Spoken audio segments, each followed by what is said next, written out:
सरकारी कर्मचारियों की पेंशन को लेकर लोकसभा में वित्त मंत्रालय ने दी बड़ी जानकारी। नमस्कार दोस्तों, आप देख रहे हैं हमारा YouTube channel government employ news. दोस्तों 28 जुलाई 2025 को सरकारी कर्मचारियों के लिए लागू की गई एकीकृत पेंशन योजना के अंतर्गत मिलने वाले लाभों से जुड़ी हुई एक महत्वपूर्ण जानकारी वित्त मंत्रालय के द्वारा दी गई, जिसके बारे में आपको इस वीडियो में बताया जाएगा। तो क्या ये जानकारी दी गई है? बने रहें इस वीडियो के लास्ट तक। वीडियो में आगे बढ़ने से पहले आप सभी के हिसाब से सरकारी कर्मचारियों के लिए सबसे बेहतर पेंशन योजना कौन सी है, कमेंट बॉक्स में लिखकर जरूर बताएं। हालांकि हमारे हिसाब से ओल्ड पेंशन स्कीम से बेहतर कोई भी पेंशन योजना सरकारी कर्मचारियों के लिए नहीं हो सकती।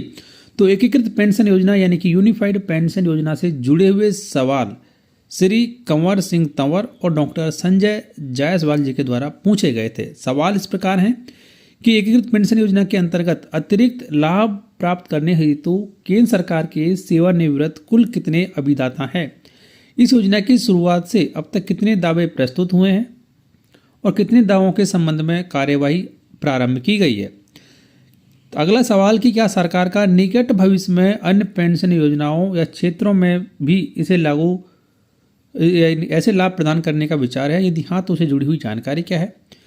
कि अगला सवाल यहाँ पर कि क्या सरकार उक्त योजना को और अधिक कर्मचारी हितैषी बनाने के लिए इसमें संशोधन करने पर विचार कर रही है? यदि हाँ, तो इसे जुड़ी हुई जानकारी क्या है? तो ये 5 महत्वपूर्ण सवाल, इन पांचों ही सवालों के जवाब वित्त मंत्री निर्मला सीतारमण जी के द्वारा दिए गए, जो कि इस प्रकार हैं। यहाँ पर जो जवाब दिए गए हैं वो इस प्रकार हैं कि प्राप्त मानदंडों के अनुसार यूपीएस के अंतर्गत केंद्र सरकार के 25,756 सेवानिवृत्त अभिदाता अतिरिक्त लाभ प्राप्त करने के पात्र हैं। ये पात्र अभिदाता केंद्र सरकार के वो कर्मचारी हैं जिन्होंने 10 साल या इससे अधिक की क्वालिफाइंग सेवा पूरी करने के बाद 31 मार्च को या इससे पहले अधिवर्षता प्राप्त की या मृत हुए हैं, या मौलिक नियम 56J के तहत सेवानिवृत्त हुए हैं और राष्ट्रीय पेंशन प्रणाली के अंतर्गत कवर किए गए थे।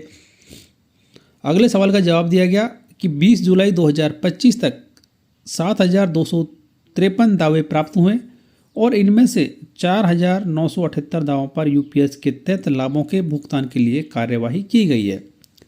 अगले सवाल का जवाब दिया गया कि यूपीएस को एनपीएस के अंतर्गत एक विकल्प के रूप में केंद्र सरकार के उन कर्मचारियों के लिए शुरू किया गया है जो एनपीएस के अधीन कवर हैं। अन्य पेंशन योजनाओं अथवा सेक्टर्स को ऐसे लाभ प्रदान करने का कोई प्रस्ताव फिलहाल विचाराधीन नहीं है। अंतिम 2 सवालों का जवाब कि कर्मचारियों और एसोसिएशन से प्राप्त अभ्यावेदनों के आधार पर यूपीएस का विकल्प चुनने की कट ऑफ तारीख को 3 महीने की अवधि तक बढ़ाकर 30 सितंबर 2025 कर दिया गया था।